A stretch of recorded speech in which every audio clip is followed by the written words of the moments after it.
If you're a large rider on a Yamaha TW200, there are 3 modifications that can be made to significantly improve the comfort of the bike for you. The first one was the handlebar pivot risers that we installed on Project Road Goat in last video. In today's video, we're going to install the Bradley Performance foot peg lowering brackets.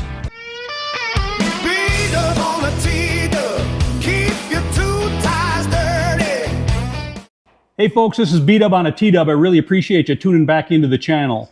So today we are continuing our work on Project Road Goat, which the goal again is a 50-50, so on-road, off-road, kind of a light adventure build.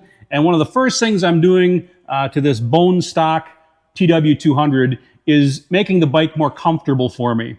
So these are the Bradley Performance foot peg relocation brackets for the TW200. And as you can see, they are definitely not symmetrical. So the bracket with the 2 bolt holes is designed to go on the bike, on the brake side of the bike, and the bracket with the 1 hole and the alignment pin goes on the side of the bike with the gear shift. These are pretty significant pieces in the overall puzzle of making this smaller bike fit a bigger rider like myself. So with the brackets lowering the foot pegs 1 inch and moving them back 1 inch, the lowering, your knees don't sit as high on the gas tank, and especially when you combine it with a taller seat, if you think about the transition of going from a seated position to a standing position, that's less, 1 inch less that you have to raise and lower every time you do that. And almost probably more significantly is the move rearward by 1 inch. So if you think of that, by moving the pegs back 1 inch and the handlebars forward about 1.5 inches, we've added 2.5 inches of horizontal space when a larger rider is in the standing position riding the TW off-road. So that makes a big difference. The other thing we're gonna do today is we are gonna put in some wider foot pegs. So I just got some cheapies I'm gonna throw on here. I don't plan on doing anything real extreme on this bike. So I'm gonna throw the wider foot pegs on. The stock ones, as you're aware, about the size of my thumb and are the same ones that are used on the PW50 micro motorcycle. So we're gonna get rid of those. We're gonna get wrenching right now. So appreciate you tuning in. All right, we're gonna start by removing the brake side. So if you look at the bracket, you can see that it's a pretty long bracket. It's probably, from the back to the front, it's probably 4 inches long. So that foot peg is really kind of cantilevered forward from the mounting points. So the Bradley bracket is obviously going to shorten that by 1 inch, and then it also will move the foot peg mount down 1 inch as well. So we will get these taken off.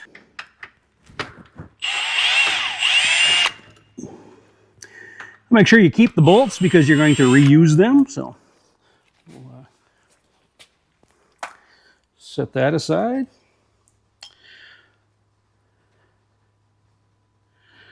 So looks like whoever had this bike before got a little carried away with the anti-seize on here. So we'll get that cleaned up. One thing I want to point out is on my 2022, when I installed these same brackets, on the gear shift side, before I installed the brackets, I had gone to a longer gear shift. But once I installed the foot peg relocation brackets, again, being back 1 inch, then the longer gear shift was too long. So I went back to a stock length gear shift. Obviously, with the brake pedal here, you're not going to be able to adjust it this way. However, you're likely going to have to make some adjustments depending on, how much throw you can get with your new foot peg location. So just a reminder, once you get the new foot pegs on and get everything kind of dialed, you'll probably need to do some adjusting here, because most likely the foot peg or the brake pedal is going to be too tall for you. So you can accomplish that with the adjustments here, which we'll go through. But that's the basics of taking that side off. And like I said, I'm going to put the foot pegs onto the brackets now. Probably just a little easier monkeying around with them here. I don't have a bike lift, so rather than working that much more close to the ground, we'll get the foot pegs installed.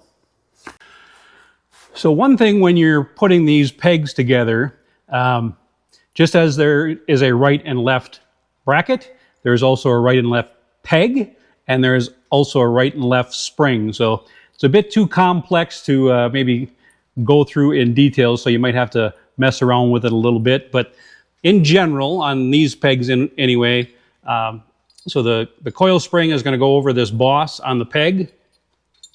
And if you notice, there's kind of a wider and a narrower bend to the spring. So the wider portion goes over the foot peg. And then what you kind of have to do is set the spring in there and then force that in there, wind it up, and then wish you had another buddy here with an extra hand, but we'll fight with it a bit a second, but we'll get it in here. So trick is to have that pin ready to slide in as soon as you kind of get it in position here. So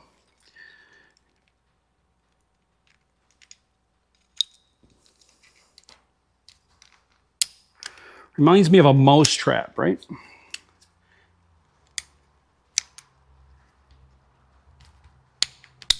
There, we got her.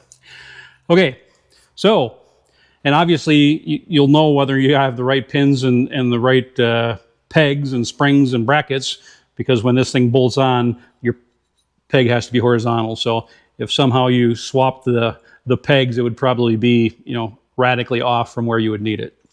So again, just put the spring on the boss of the foot peg. In this particular case, the wider end of the spring goes over the peg itself, and the narrower end of the spring clips on the bracket, and that gives you your spring-loaded folding action. So that is the brake side bracket, peg, spring, and pin assembly. So now we just have to slide a pin in there and get that all sturdied up so that doesn't go anywhere on us. So now the easy part is just bolting everything back together.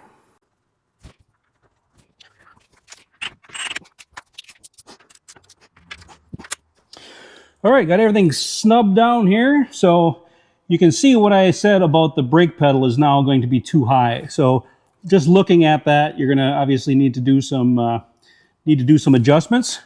So what that entails is essentially we're going to move this adjustment bolt and the wing nut on the back. So what I like to do back here is I just kind of put a little pressure on this, take the wing nut, just keep cranking her back. You hold a little bit of leverage forward on the brake drum lever, it makes backing it off a little bit easier. There's probably a more scientific approach as to how much of this needs to be backed off, but what I'm going to target here is to try to get the foot peg level. So looks like I need probably a 10 millimeter wrench. I'm going to grab that, and this adjustment screw right here has got a jam nut on it, so you loosen the jam nut, and then we'll just turn this bolt until this foot peg is, or the foot peg and the brake pedal are approximately level to each other, and then we will go back and retighten the wing nut to make sure we have proper brake operation. So I want to try to give you a little bit more of a close-up here, but again, just kind of eyeballing it, I can see that the brake pedal is now, as one would fully expect, significantly higher than the foot peg. So what I like to do is just pull or push the brake pedal down until it looks about level, and then I'm going to take a 10 millimeter wrench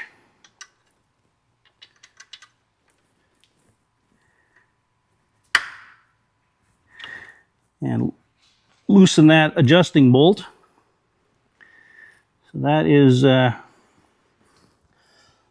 looks pretty good, and obviously once I take it for a ride, if it needs to be fine-tuned, but so yeah, you just loosen that bolt, and then obviously you have to remember to retighten the jam nut to make sure the adjustment bolt doesn't loosen.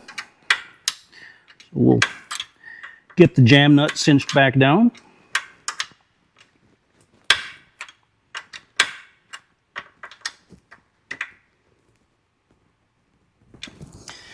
All right, so I think we've pretty well corrected our brake pedal level relative to the foot peg. And now we will dive into adjusting the rear brake.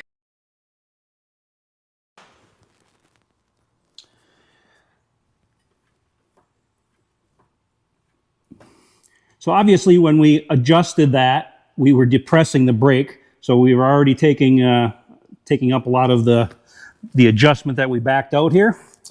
But I can tell that's still needing some additional brake put into it. So I will give her a few cranks.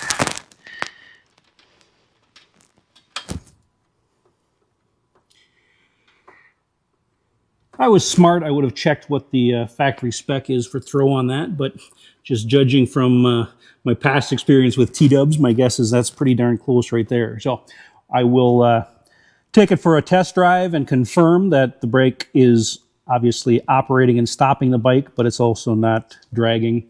But that looks to be about the amount of right amount of throw. So yeah, pretty straightforward. Once you get the foot peg on, just adjust this screw or bolt and retighten the jam nut, and then do your final adjustments back with the wing nut.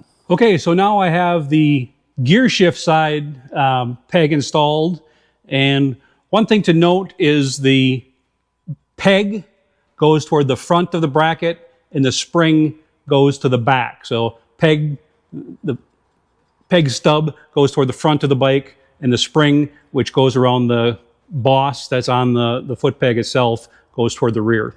So it's just a matter of getting it in there, tweaking it around a bit. Sometimes they're a little tricky, but there we got her through. So got that installed, got the fold away action, slide the pin in, bend it over to make sure that pin is secure, and we'll get to putting this one on. All right, so we have the brake side done now, and now we're going to remove the factory foot peg and foot peg bracket off of the gear shift side of the T-dub. All right, pretty straightforward, just using a 17 millimeter socket.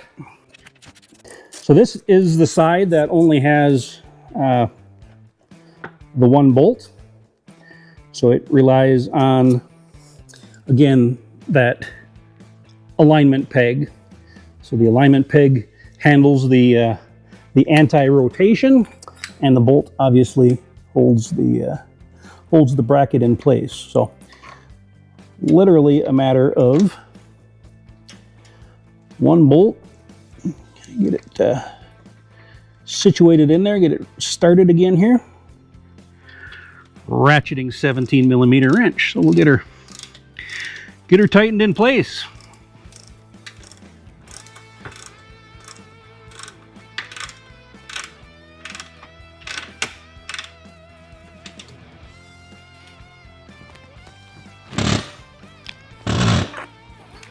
That's the kickstand, not me. All right, that feels pretty good. So now, with the gear shift, like I said, before doing this on my 2022, I'd put a longer gear shift on, and it was too big once the peg got moved back.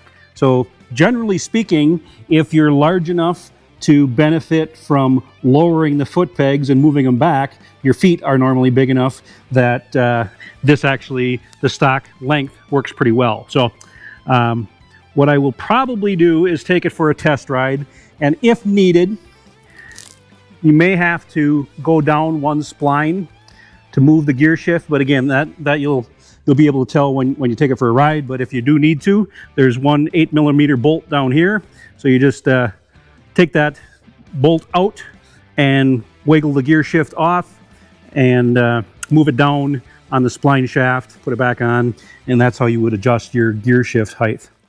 So that is really kind of the conclusion of the installation for the Bradley foot peg relocation bracket. Hey folks, I had a thought, and it was a scary one. If you're not subscribed, we might never see each other again. Seriously though, if you enjoy the channel, if you enjoy the content, certainly would appreciate if you could support me in achieving my goal of reaching 1,000 subscribers if you're not already subscribed. So anything you could do in that area would be much appreciated.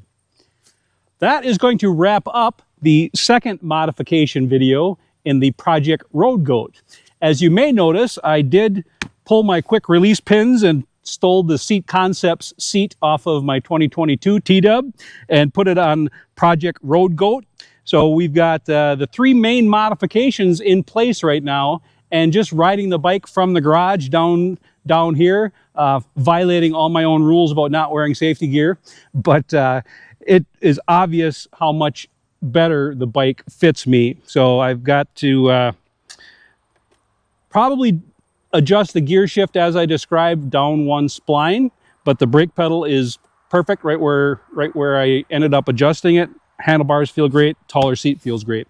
So I do appreciate you tuning in, and again, click on that subscribe button, would certainly appreciate it. This is B-Dub on a T-Dub. Like I always say, keep your two tires dirty.